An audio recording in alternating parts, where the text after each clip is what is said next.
Jy is ingeskakel op Groot Plaas en op 'n maandag gesels ons bietjie met Dr. Johnny van der Merwe van AMT Agricultural Market Trends oor die nuutste tendense in die landbousektor. Johnny, goeiemôre en welkom terug.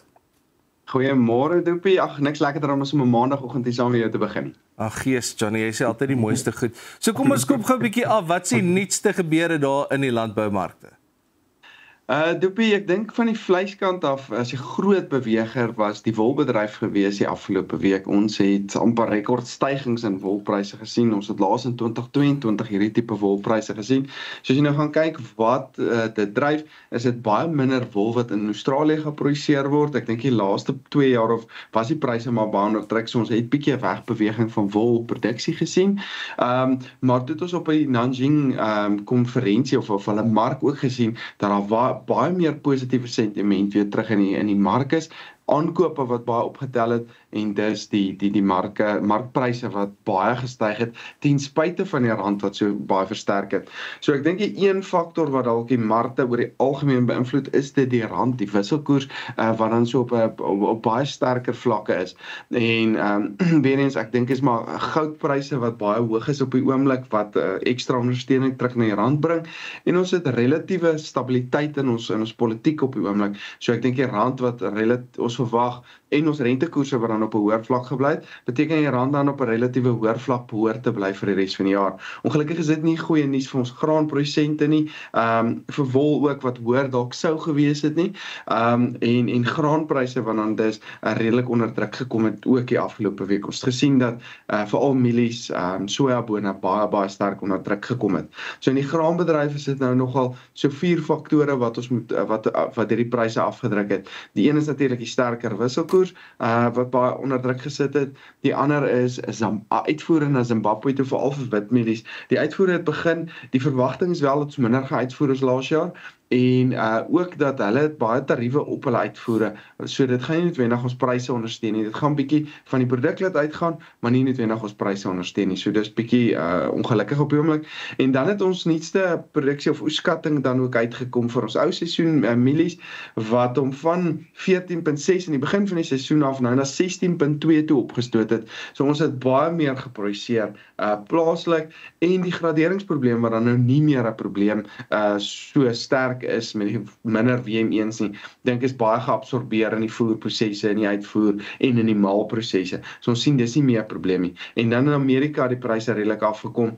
Hulle stocks report, hulle ou seisoen is dan ook opwaarts aangepas en so ons sien nou meer mielies van daar af. Hulle voer nog steeds hier byvoorbeeld sojas uit na China nie en hulle daar is redelike druk op hulle oeskatting en hulle groter oes en hulle pryse wat dan baie onder druk is.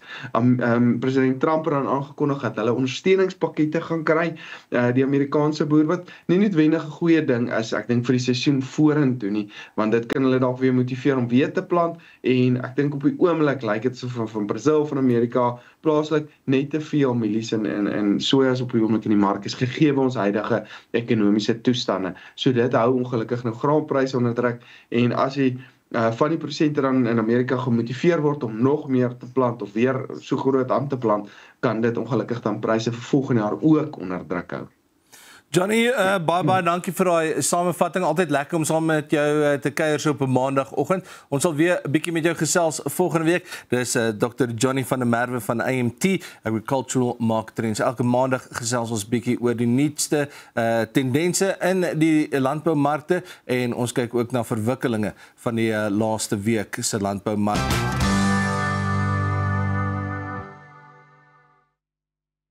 Welkom terug hier op Groot Plaas. So ons gas in die ateljee vandag is Steven Peterson en hy is die eienaar van Work Accident Support. Steven, dankie dat jy saam kon kuier hier vanoggend. Nee, is 'n plesier. So wanneer dit kom by wetgewing rakende arbeid op 'n mens se plaas, dit is altyd 'n grys area want meeste boere hardloop hulle boerdery as 'n eenmanssaak, maar daar is tog wetgewing wat 'n mens in gedagte moet hou al is jy 'n eenmanssaak rakende arbeid op 'n mens se plaas, korrek? Ja, nee, presies, ja.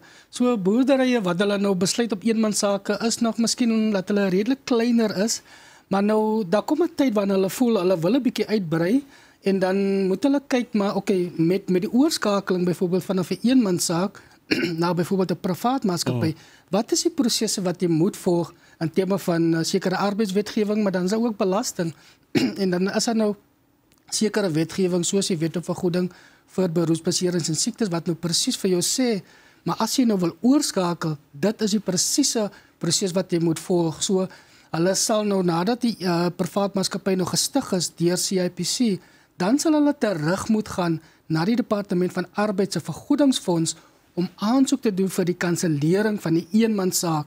Maar nie net dit nie, omdat die versekering vooruitbetaalbaar is.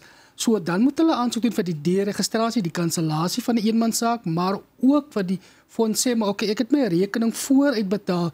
Daai gedeelte van die jaar wat ek vooruitbetaal het, julle moet nou asseblief dit terugbetaal aan my as 'n eenmanssaak.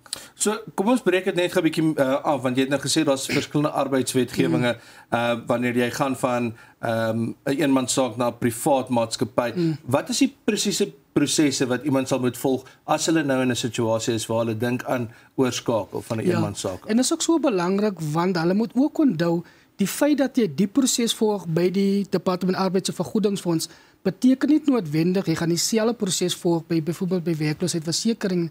Ek het al gesien ouens maak ongelukkig foute, miskien 'n rekenmeester wat namens die boerdery optree. So wanneer dit kom by werkloosheidsversekering, het hulle nie nodig om die eenmanssaak te kanselleer nie. Hulle kan nog steeds dieselfde verwysingsnommer behou, maar net teruggaan om te vra dat die rekord net moet aangepas word vanaf die nuwe kontakbesonderhede, die nuwe naam van die privaat maatskappy, maar dan kan hulle die registrasienommer behoue bly by die werkloosheidsversekeringsfonds.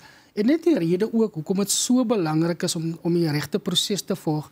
Ek het statistiek gekry so 'n paar jaar gelede by die fonds, dat daar op daardie stadium so 'n bietjie meer as 30,000 boere geregistreer was by hulle. Nou volgens hulle eie rekords wat hulle voorsien het hulle gesê ongelukkig is daar tussen 20 en 25,000 boerderye wat nie nakomend is nie. Nou een van die redes daarvoor is byvoorbeeld as die boerdery ophou boer byvoorbeeld, dan gaan die ouens nie terug na die fonds om te sê maar ek het 'n ophou boer, asseblief kanselleer my rekord nie. Nou beteken dit hy rekening is nog oop, die rekord is oop. Nou lyk dit asof die boerdery nou nie nakomend is nie, omdat hulle nooit aansoek gedoen het vir die registrasie van die boerdery nie. So dit is hoekom dit so belangrik is dat hulle kyk na, maar nie net uit daai oogpunt uit nie, maar dan is daar ook die wet op arbeidsverhoudinge. Byvoorbeeld die werknemer is aangestel op die eenmanssaak van die boerdery.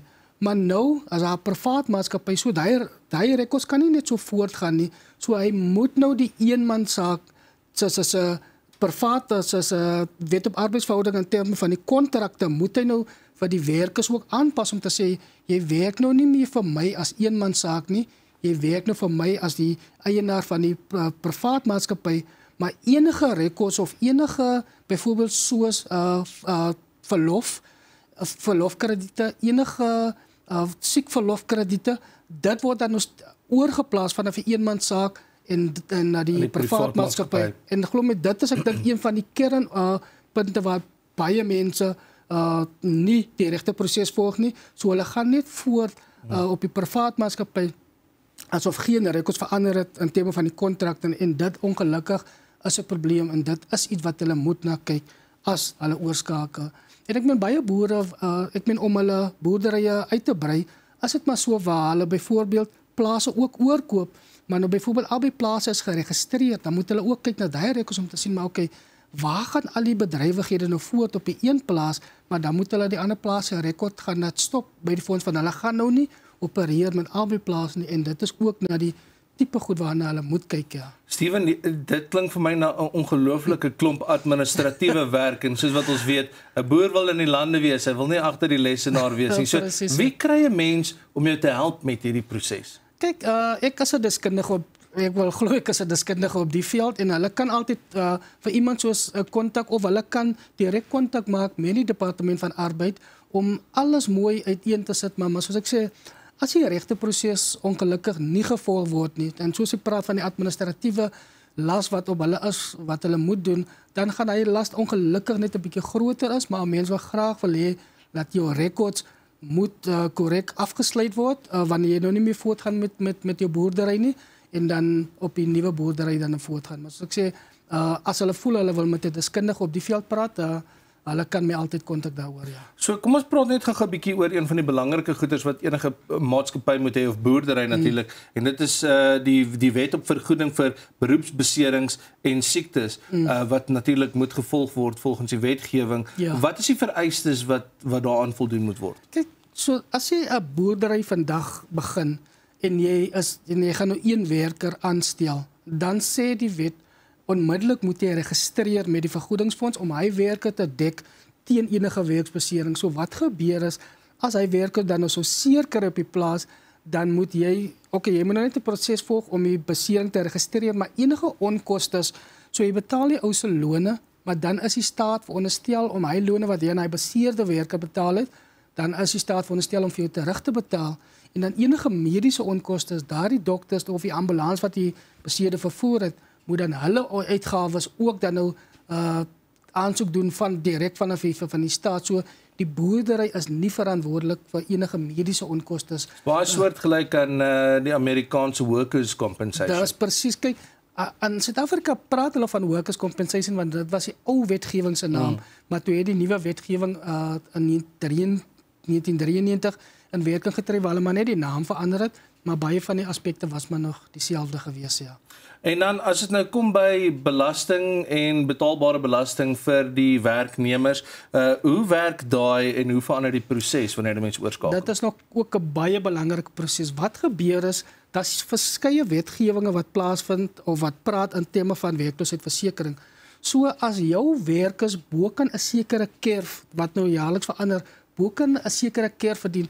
As dit net ten minste een werker is, dan moet jy as boerdery jou werkloosheidsversekering direk aan SARS betaal met jou belasting. Dan SARS betaal die werkloosheidsversekering oor aan die werkloosheidsversekeringsfonds. Maar nou, dit is nie waar die proses stop nie. As jou werkers almal onder die kerf verdien, dan jy as 'n boerdery betaal direk oor aan werkloosheidsversekering. So jy gaan nie by SARS om nie. Maar wat gebeur as jy dit by SARS betaal die geld oor? Hoe gaan die departement van arbeid weet, maar weet jy wat, vir wie is die werkers, wie se geld is die almal? Nou dit is waar baie besighede, insluitend boerderye, die fout maak, deur nou nie 'n skedule aan werkloosheidsversekeringsfonds te stuur maandeliks voor die 7de van elke maand nie, om te sê, die geld wat hulle nou van SARS gekry het, vir die werkloosheidsversekering, dit is vir al die werkers, so hulle moet 'n lys op 'n maandelikse basis stuur. So ongeag soos wat jy werknemers bysit en wegvat, stuur jy daai skedule aan sodat hulle weet. Sodat werkloosheidsversekerings hulle rekord ook kan oppas. So hulle kry nog 'n groot bedrag van SARS, maar dan weet hulle nie vir wie is die werkers nie. En dit is waar baie en so wanneer die persoon moet gaan aansoek doen vir voordele, dan begin hulle probleme te onderstaan, ja. Steven, baie dankie vir jou tyd vandag. Ek dink ons kan nog lank gesels oor wetgewing. Dis ons gas vandag in die ateljee, Steven Petersen. Hy is die eienaar daarvan Work Accident Support. Dit is Groot Plaas vir vanoggend. Ons hoop jy het dit geniet saam met ons en dan kuier ons weer môreoggend.